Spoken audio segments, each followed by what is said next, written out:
ospiti a partire dalla mia, anzi a partire da Domee Shi e Lindsey Collins al centro. Domee Shi, la geniale regista di Red, e Lindsey Collins, la produttrice complice di Domee Shi. E poi a partire dalla mia sinistra Baltimora, ultimo vincitore di X Factor 2022, era in squadra del grande Manuelito El Raton, sono i Four Town. Poi chiederemo a Manuelito come ha messo insieme questa bizzarra boy band. E poi ci sono Domee, Lindsey, poi abbiamo il meraviglioso papà Shi Yang Shi di Mei Lee. E poi abbiamo Marco Maccarini e Federico Russo. Federico ha un impegno radiofonico a pranzo, intorno a pranzo, però forse sta con noi fino alla fine, se no ci lascerà per andare a fare il DJ. Marco, vabbè. I have a radio show starting around 1:30, but I promise. Yeah, I promise that I'm gonna talk a lot about your movie. So sorry if I'm gonna run away. Ma forse no. Ma forse no, esatto, vediamo. Magari facciamo in tempo a fare tutto. Ok, allora io invito e ricordo ai colleghi che sono in collegamento con noi in remoto di formulare la loro domanda durante la conferenza utilizzando la chat, includendo nome, cognome e testata. E io qui ho un bellissimo monitor, leggerò. Poi in sala abbiamo microfoni. Siamo pronti, rompo io il ghiaccio, poi giuro mi tacerò per sempre perché c'è molto da dire. Voglio fare una domanda a Domee Shi e Lindsey Collins. Ero seduto lassù nel 2018 a vedere Bao, prima di Incredibili 2, e fu uno shock perché mi resi conto che stavo vedendo il lavoro di una regista semplicemente geniale. Che cosa è successo da quel momento? È arrivato l'Oscar, lo sappiamo, ma pensavo, ma che lungometraggio farà mai questa regista dopo un corto così bello come Bao? E come sei arrivata a Turning Red? Yeah, so it was 2017 and I had just finished Bao, and Pixar had asked me to pitch 3 ideas for a feature film. Because at Pixar, you're encouraged to pitch 3 ideas, so you don't put all your hopes and dreams in one idea, like you spread it out over 3. But all 3 of my ideas were coming-of-age stories revolving around girls, because that was just a topic I was really passionate about telling. But this one was the most personal and unique and weird, and I think that's why Pixar chose it. I mean, I pitched it to Lindsey at the time too, and she said that like everybody seemed to really connect with this idea. Yeah, I was in the room when she pitched it, and then we send the filmmakers out. It's like very harrowing. We're like, pitch it, and then they have to leave. It's kind of like X Factor or something, right? Yeah, like just like judging, you're sweating. Yeah, and then but we basically were like, this one is so funny. The characters in Mei and Ming were as funny and complete in the very first pitch as you see them on the film. So we all kind of we want to see a movie about these 2 characters for sure. But then I thought I won an Oscar, so this is gonna be easy, right? I just went back to Pixar and here, and they're like, no, you still have to pitch, and we still have to judge you. And I'm like, oh, okay. It means nothing. E visto che è stato citato X Factor anche da Domee Shi, mi scuso con Karakaz, Versailles e Moonride, gamer da 500.000 utenti sul suo canale Twitch. Moonride, Versailles e Karakaz, grandi protagonisti anche loro dell'ultima edizione di X Factor, vinta dal signore alla mia sinistra, Baltimora, e in squadra con Manuelito, con il giudice, rapper, producer Manuelito El Raton. Ok, via! Partiamo con le domande per tutti, e alzate di mano. Ecco, ti ho visto qui verso il centro. Eccola lì, grazie. Buongiorno, sono Francesca Tulli di Fuori Traccia e volevo sapere dalla regista quali sono i suoi registi di riferimento e da Raton quali sono le sue boy band preferite. Grazie.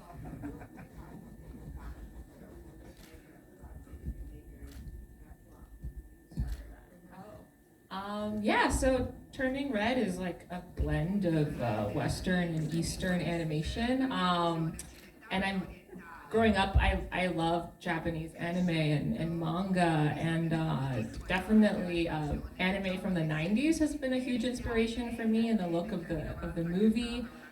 Sailor Moon, Ranma Half, those were like my favorite shows growing up because they dealt with teenage girls, they dealt with, just like drama at school and magical transformation, and I always loved the color palette and the expressive characters, and the exaggerated animation. In terms of live action filmmakers, we were really inspired by Edgar Wright.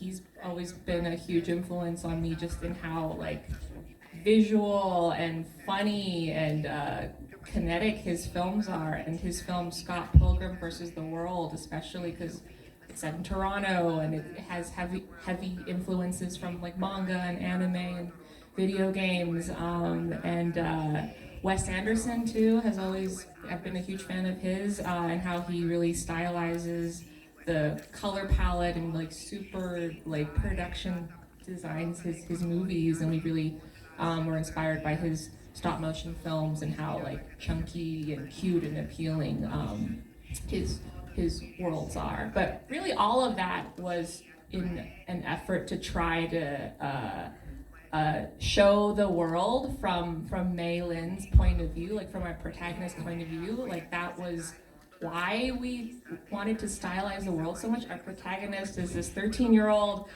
like excitable, nerdy, passionate, obsessive girl, and she's full of energy and life, so the world and the animation style has to reflect that.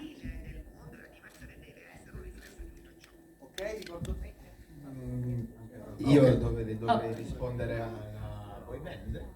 Oh, boy bands. Oh, yeah.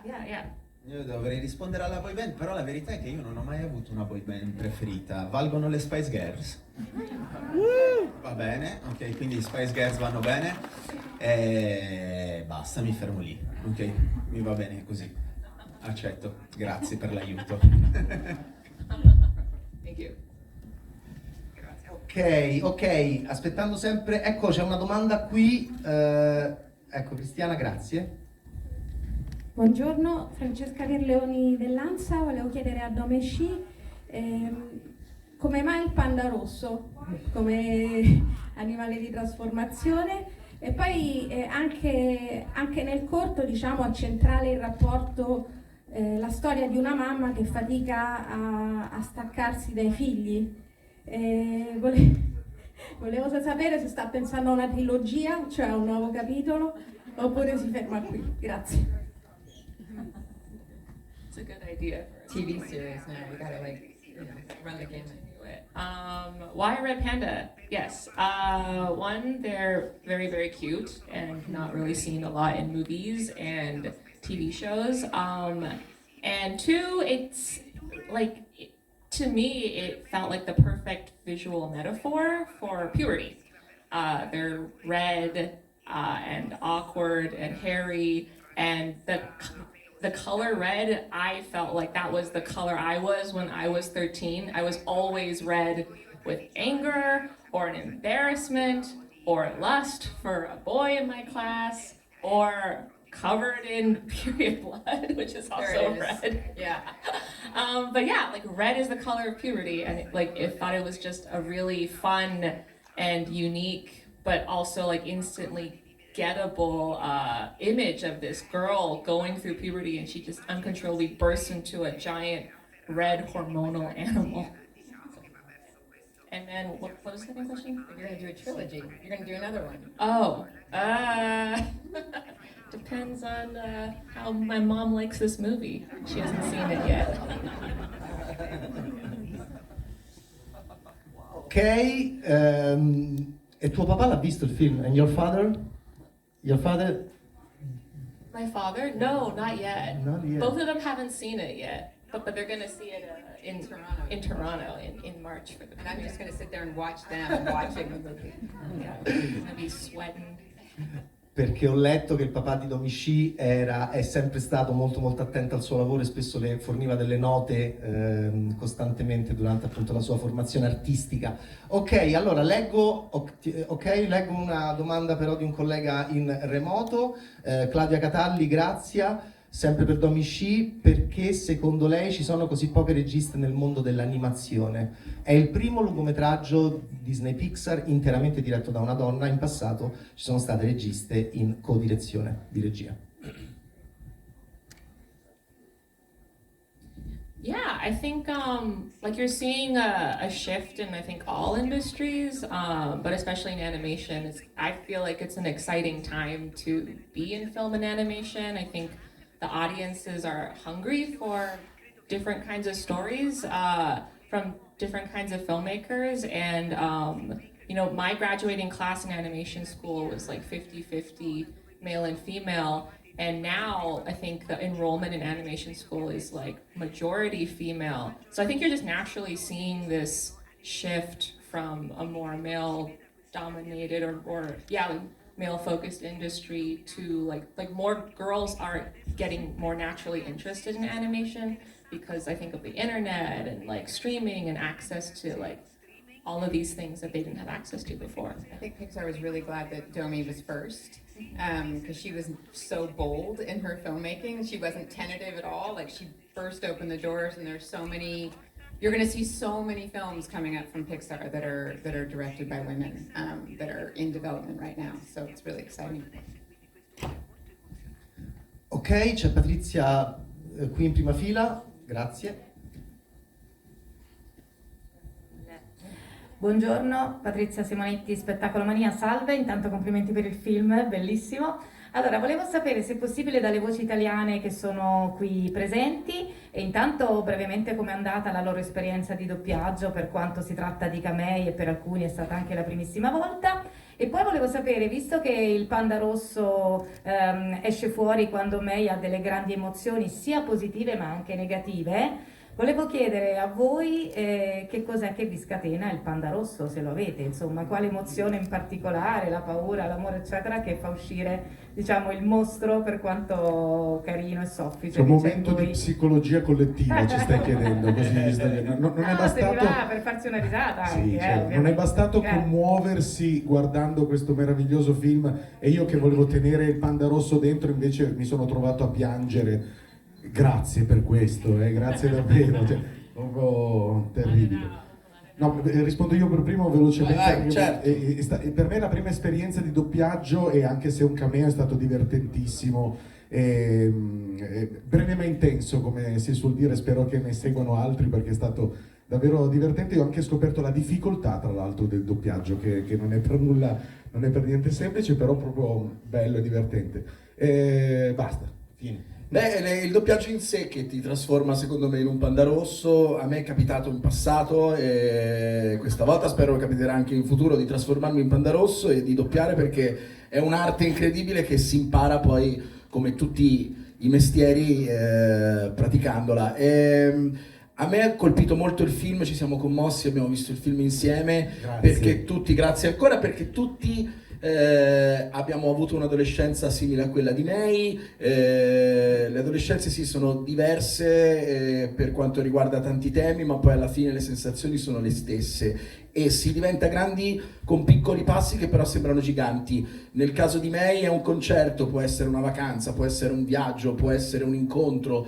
La cosa bella è che lei dice a un certo punto: entreremo a quel concerto da adolescenti e usciremo da adulti, perché sono le piccole esperienze che ti segnano, e noi siamo entrati al cinema stamattina da adolescenti e adesso usciremo da adulti, perché comunque ogni step, anche alla nostra età, ti forma e ti cambia. A me? Io sono terrorizzato anche adesso, quindi è difficile gestire le emozioni negative. Anche io mi unisco ai ringraziamenti, perché secondo me saremmo molto orgogliosi, noi italiani o anche altre mix, no? Di persone a vederlo. l'anno scorso a dicembre ho fatto questo lavoro di 2 giorni e mi ha reso orgoglioso della mia voce, essendo italiano d'origine straniera. E ho pensato già al provino, e grazie a Max Manfredi che mi ha scelto, alla mia a Gioia, la bambina di Mary, che è cinese come me, ossino italiana, e suo padre che Giovanni è pugliese. E quindi quando lo vedrà un giorno, no, loro avranno dei riferimenti che noi quando eravamo negli anni 90, qui in Occidente non avevamo, e questo mi rende pieno di orgoglio.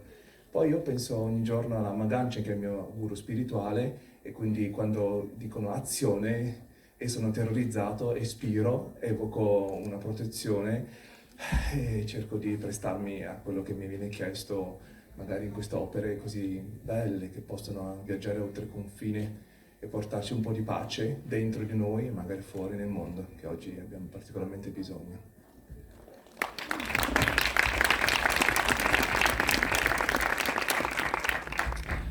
Allora, è stata un'esperienza super emozionante, super divertente, è anche un sogno che è diventato realtà, perché io posso tranquillamente sfidare chiunque qua dentro con i titoli della Disney e nominarmi tutti, assolutamente, da Pixar a Disney.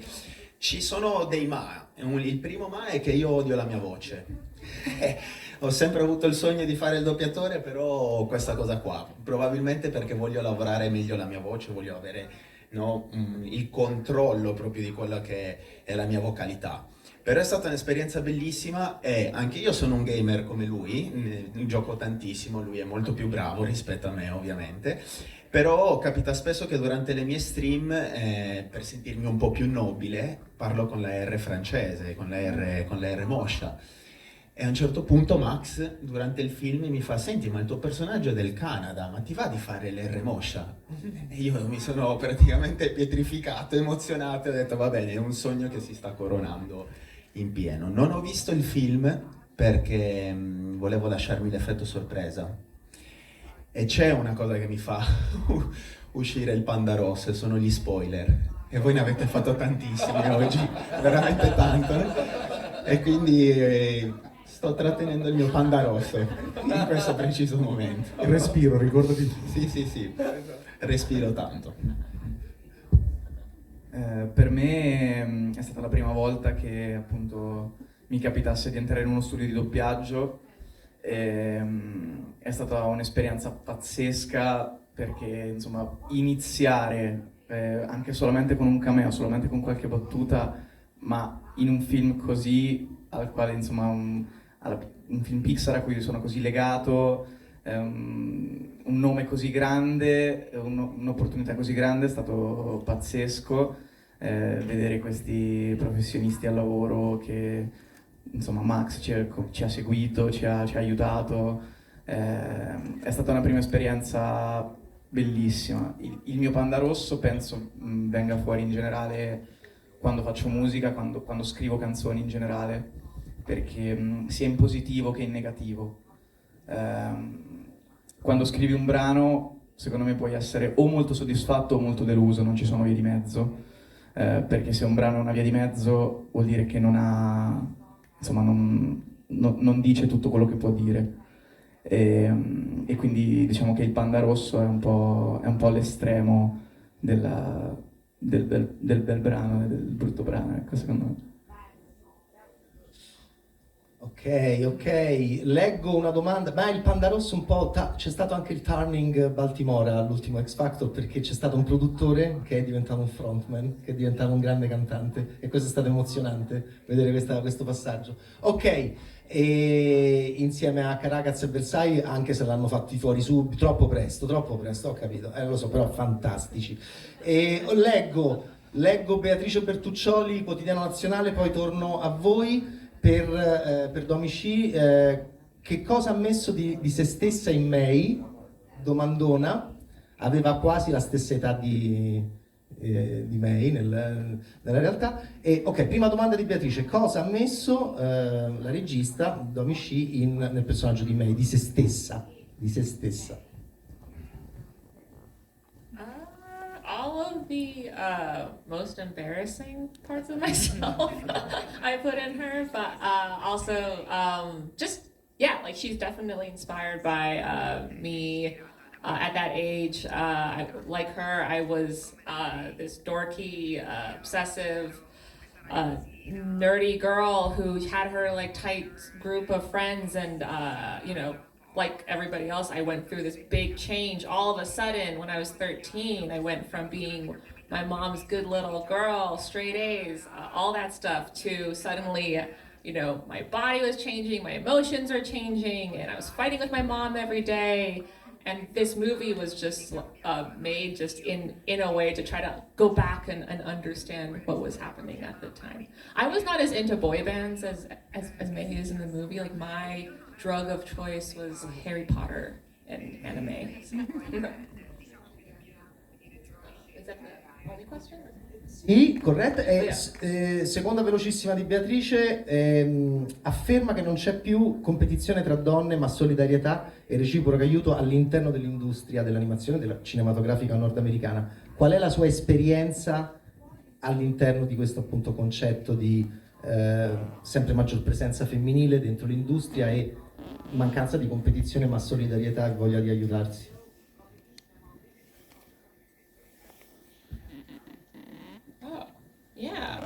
Yeah, I feel like a lot of that competition in the past just came from there being a scarcity of opportunity, but now, you know, I think studios have really embraced diverse storytelling and diverse casting, and we also realize that, you know, like, that's bad. Like, I think it's better to like prop up and support your fellow filmmakers and artists instead of fighting with them. I would say also in the last like couple of years, I mean, we've Pete Docter, who is kind of creatively in charge of Pixar, has put all of these filmmakers kind of in key executive producing positions on each other's shows.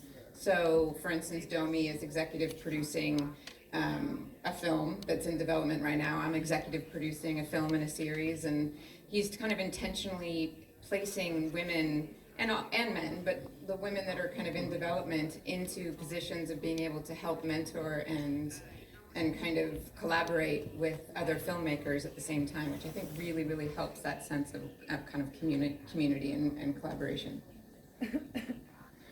Ok, torniamo qui. C'erano delle domande lì. Sì, ti vedo. Eccoci, vai. E poi arriviamo a voi. Marta Zogoretti per La scimmia panza. I would love to ask a couple of questions to the director, and it's somewhat personal. Did you thought when you wrote and directed this movie also about all the kids, all the girls in the world who wake up one morning with some strange disease and strange disorder they know nothing about? And I have another personal question. Did you happen to love Franz Kafka when you were a kid? Any short novels? Yeah. Thank you. Yes, I'm glad you got that reference. I mean, that was the only, like, work by Kafka that I read, was the one where, I forgot the title, but it's the one where he wakes up as a cockroach and he doesn't understand. In italiano why. is Metamorphosis. Oh, it's Metamorphosis. Yes, Metamorphosis. Yes. Yeah, I've always loved transformation stories, like from Kafka to like Jekyll and Hyde. So, sorry, your first question was, is this movie for the kids that wake up with a strange disease? Like puberty, right? Like puberty? No, I thought or just disease. Oh, just actual disease. Just an actual disease? Health disease, yes. Physical disease. Like a physical disease. Oh, I mean, I think that'd be really cool if if like kids who did experience that can identify with May and her struggle. The original inspiration for the Red Panda was puberty. It's like you wake up one day, you've like shot up a couple feet, you have hair everywhere, your emotions are out of control. It almost feels like it happens instantly, where you turn from like a kid to this awkward half adult thing. You like hate your own body, you're uncomfortable in your own skin, and you have no idea what's going on. And certainly, like, that's, you know, as we were making the movie, so many women in charge, we were all sharing stories of nobody really tells you what to expect or what's happening. So there's something really nice about this movie, hopefully kind of normalizing the conversation and kind of presenting it in a fun and like entertaining way, such that people can actually start to have much more kind of normal conversations about puberty and certainly about girls going through puberty. Comunque, per tornare a Kafka, meglio Red Panda che Scarafaggio, comunque, ricordiamolo sempre. Ok, leggo una domanda qui in remoto. Wagna.it, Gianluca Rossi per Domee Shi e Lindsey Collins. Qual è stata la sua ispirazione per quanto riguarda il parlare in prima persona allo spettatore? E insieme appunto alle problematiche dell'adolescenza, però sì, molto, molto interessante, molto puntuale. Il parlare in prima persona allo spettatore all'inizio del film, da dove viene? Gianluca Rossi, Wagna.it. Yeah, I think it's the first time. Spoiler iniziale. Oh, sorry. Yeah, spoiler plug your dei primi ears. minuti. Again, this whole movie is getting ruined for you. Yeah, I think it's the first time we've done that. Is to really break the fourth wall and have a character introduce themselves, and it was, it felt like that's what she would do. I mean, that was something really fun about kind of May, is that she had this kind of bold, unapologetic way of approaching life, and so she would just introduce herself. And even when we were talking with Ludwig Göransson, for instance, on the score of the movie, he was like, he was very into it. He was like, okay, let's figure out what her theme would be, and if she was composing her theme, like what would it be? And so we put like beats of New Jack Swing in there, and she's got like flute solos because she plays the jazzy flute. And I think we just really, every department really embraced this concept of this protagonist kind of being at the forefront of how everybody would see the film, like as if she were in charge. What color palette would she have, and what would the music sound like? And of course she would have boy bands in there. And so yeah, I think it was always in there. That was always the introduction of the movie since the very beginning, as you wrote, was that she kind of introduced herself right to camera. Yeah, it felt like a homage to a lot of the teen movies and TV shows I grew up watching, like John Hughes. Yeah, John Hughes, like for Ferris Bueller's Day Off, Lizzie McGuire from Disney Channel. It just felt like a playful, unique way to open the movie too, and we really wanted to start the movie off with a bang, like make it feel like nothing you've ever seen before from Pixar. So yeah. Ok, torniamo qui. Lì, eccoci, certo. Buongiorno, Anna Maria Possidente, La Voce del Cinema. Volevo chiedere alla regista, prima abbiamo nominato Pete Docter come suo mentore, volevo capire in modo un po' più approfondito qual è stato il tipo di rapporto, la collaborazione anche, se soltanto a livello produttivo o a livello artistico. Penso che ci sia stato sicuramente uno scambio, che tipo di consigli magari ti può aver dato. Grazie. Yeah, so Pete's been pretty heavily involved from the beginning, but he also, like, his style of executive producing is like hands off, or like he kind of encourages and empowers the directors to really own their movies and make it their own. But he is like a huge animation fan, and like loves the idea of pushing style, so we really brought him on like early and frequently to help us figure out the unique look of the film and how we wanted to push the animation and the expressions and the color. And the great feedback that he gave us, always, like, he was reminding us, like, don't just do style for style's sake. Make sure there's like a reason for it. Make sure the style is pushed to support the story and support the character and the emotion, and always have like a good reason for what you're putting on the big screen. Yeah, he would sit with us, and for instance, I mean, there was a whole beginning of this movie that we ended up cutting. It was already done. It was all the way through production, and we sat with us, and we were trying to figure out kind of how to kind of get to the moment of her turning into a red panda faster. And he sat with us in the editing room and the screening room and looked at it, and he's like, I hate to say it, but here's what I would do.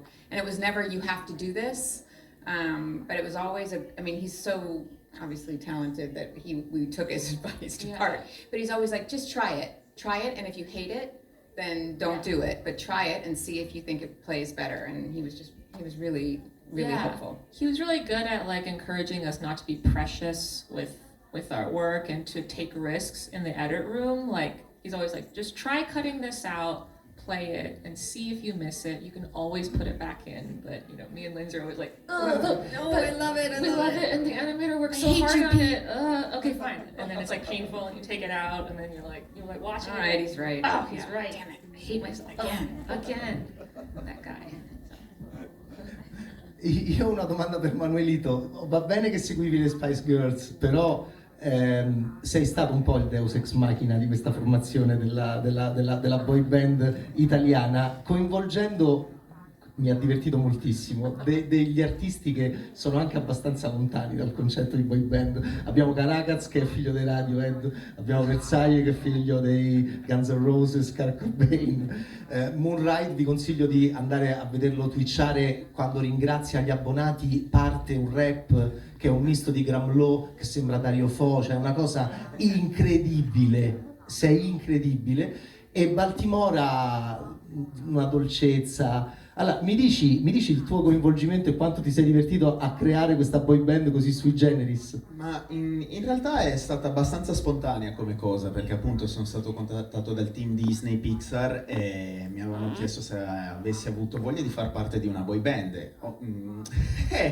All'inizio ho un po' dubitato, poi ho detto ma in realtà sai che ci starebbe creare proprio un contrasto, cioè una cosa completamente inusuale. E allora ho contattato i ragazzi e gli ho detto guardate che c'è questa opportunità, facciamo noi una boy band, ed è stato molto molto stimolante, interessante, a parte che è stato anche proprio bello rivedersi dopo il programma. Va bene, con Dario mi capita di sentirmi abbastanza spesso, ma si dice sempre, no, che finito un talent show poi non si ha l'opportunità di collaborare insieme. Loro stanno continuando a fare la loro musica, ma abbiamo avuto la possibilità di entrare nel cinema ed entrare con le nostre voci, quindi è stata un'ottima opportunità. Chi lo sa, magari poi da ora in poi formeranno una boy band. Ragazzi, ce lo vedo benissimo proprio. Totally should. Non vede l'ora. Ce lo chiede tutti i giorni, ci chiede ragazzi, ma facciamo una questa della boy band. Ce n'è questa occasione. Esatto, E invece niente, noi non gli diamo questa soddisfazione. Dai che c'è, dai che secondo me è buono.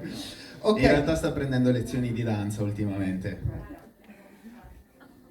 È un'immagine inquietante, immaginarlo ballare, Karakaz. Siamo addirittura d'arrivo? Ultima? No. Federico, Federico, ti sto trasformando in un panda rosso. I'm turning in a red panda. Mi sono distratto. Federico, vai a condurre. No, grazie a tutti comunque. Scusate, ma. No, dai.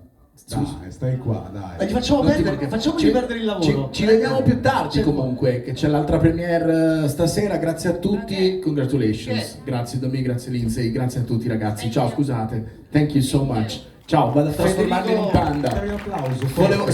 Solo per l'applauso. Ma l'ho in realtà fatto solo non per doveva quello. lavorare, l'ha fatta apposta. Solo per quello. L'applauso.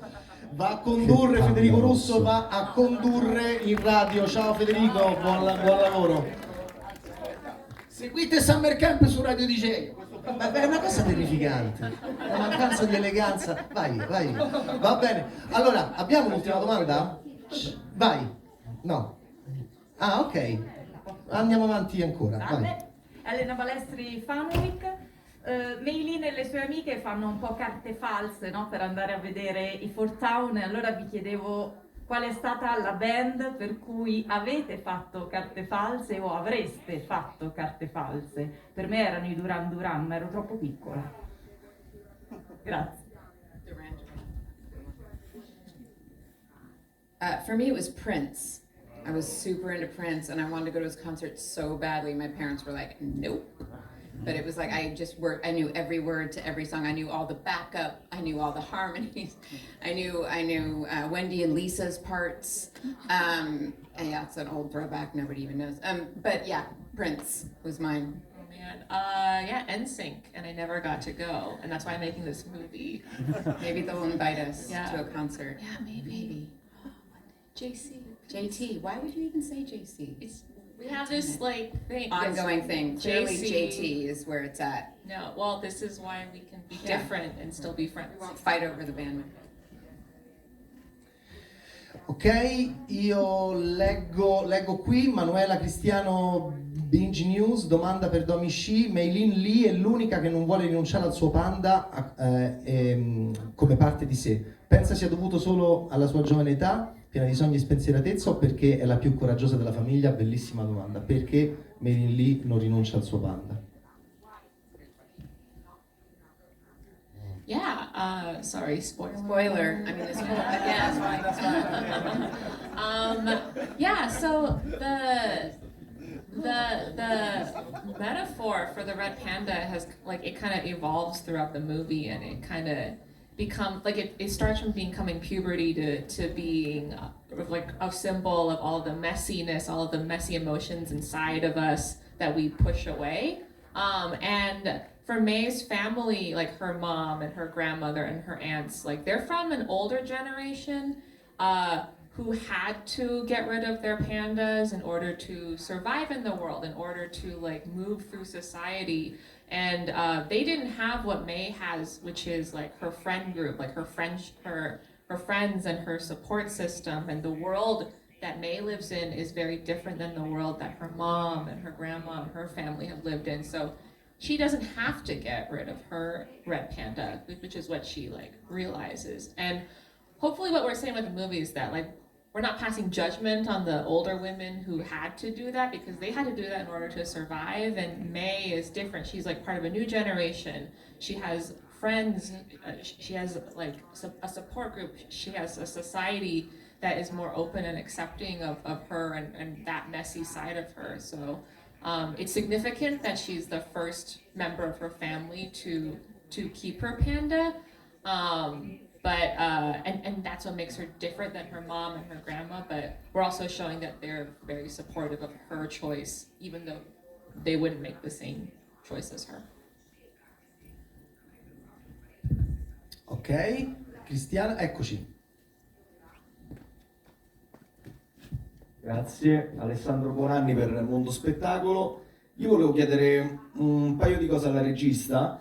Innanzitutto complimenti per il film. Volevo sapere se la stessa storia funzionerebbe allo stesso modo qualora ci fossero solo padri e figli maschi, e vorrei chiedere se secondo lei, visto quello che sta succedendo a poche nazioni qui accanto a noi, non sarebbe il caso che qualcuno la bestia se la tenesse dentro, o se magari era meglio che la tirasse fuori quando era ancora innocente. Grazie.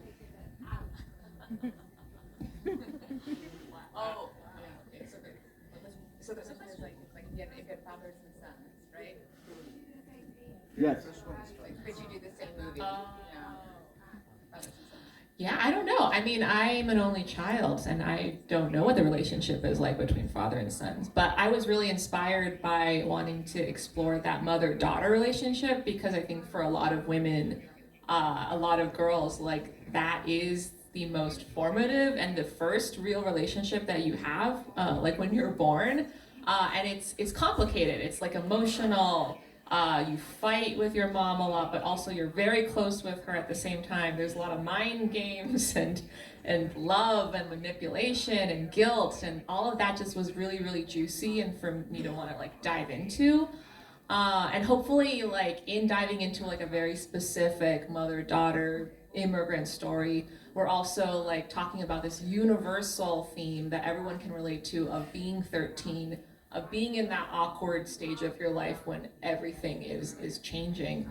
And then in terms of like the relationship between father and child, I mean, I'm really proud of Jin, of the character that you play. The hero. Yeah, the hero, and how he really, like, for me, like, represents, like, my dad in a lot of the males in a lot of Asian households, where, like, they're the strong but soft, like, rock of the family, and Jin, like, supports his family in, like, his own way. He doesn't talk very much, but he, like, supports them with his actions, with the food that he cooks for them. And I thought it was really cool too that we're able to show, like, how good Chinese dads are at cooking, because not a lot of people know that. Like, my dad cooked just as much as my mom.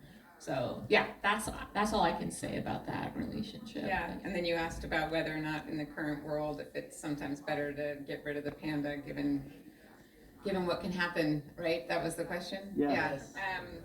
Yeah, I mean, I think in some ways the hope would be, I mean, if you see, God, I literally am feeling bad now about spoiling this movie, which is silly. I mean, but still.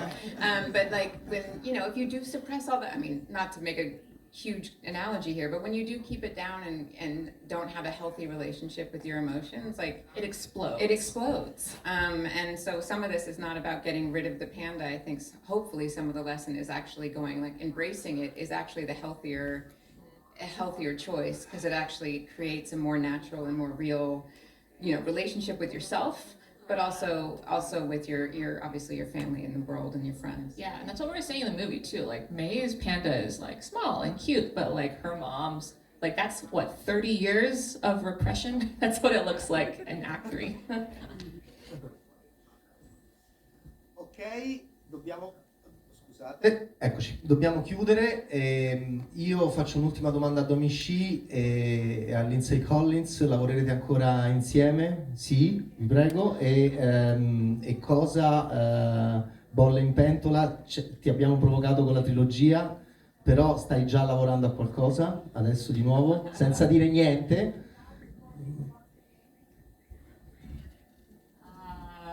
Well, I definitely want to work again with Lindsey. Me too. But we don't have anything solid yet. No, I mean, but just know that the other two things that she pitched, while they weren't chosen initially, I think anybody would make them tomorrow in a heartbeat, but there's probably other ones in there too. So yes, absolutely. If she gives me the opportunity, I would work together again in a heartbeat. Of course. Yeah. Oh gosh. Ok, e visto che è stato citato molto Max Manfredi, io voglio citare anche Roberto Morville. Oggi ho visto il film in edizione italiana, è strepitoso il lavoro di Morville come sempre, è veramente un grande artista che è stato dentro la Disney ed è dentro la Disney ed è la Disney nella nostra lingua italiana, quindi i dialoghi di Roberto Morville sono meravigliosi, l'utilizzo delle parole. E come è meraviglioso Turning Red su Disney Plus dall'11 marzo. Ringraziamo Marco Maccarini, ringraziamo Shi Yang Shi, questo papà così dolce e protagonista di una scena che però non diciamo, se no Manuelito scatena la banda Apocalisse, perché anche questo è uno spoiler. Ringraziamo Lindsey Collins, ringraziamo Domee Shi, ringraziamo Manuelito e il Raton, va bene, il leader e un po' Deus Ex Machina della boy band italiana. Ringraziamo Baltimora, Karakaz per il suo futuro dentro una boy band, Versailles e Moonride con le sue meravigliose twitchate gaming. Buon pomeriggio, buongiorno a tutti, viva Turning Red, viva Red, grazie mille.